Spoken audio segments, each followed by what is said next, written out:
Well, as you can see, the drop cloths are down, which means the work has started to replace the heating and cooling systems in this home. Now, this will make a big difference in the comfort of this family. Now, most of the work is taking place in changing out the old air handler units up in the attic. And that's where we'll find our contractor, Edward Leatherberry. Boy, you can really feel the heat when you start coming up the attic stairs. Edward, I don't know how your guys can handle this all day long. It's almost 100 degrees up here, Danny, but we supplemented a little bit with the second system in the house. Okay, so you're keeping one system running while you're replacing the other one, obviously. I guess comfort for the homeowners as well as a little bit of survival up here. That's right. It gets to 135 degrees. It's hard to stay in an attic without a little help. Well, you guys are moving along well. Tell us how we've gotten to this point and some of the things that have taken place over the last day or so. Well, we started off with a air handler with hydro heat and an evaporator coil in it with a spider duct system. A spider duct system are a bunch of flexible hoses going in every different direction.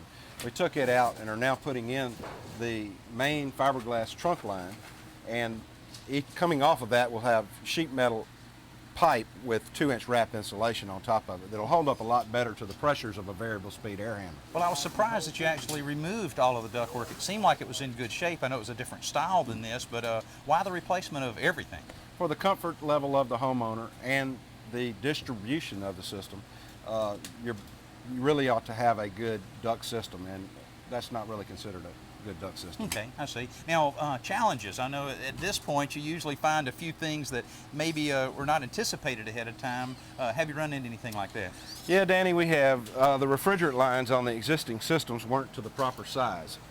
So these old refrigerant lines run down the wall to under the house into the slab. We can't follow the place of the older ones, so we have to come up with a new route.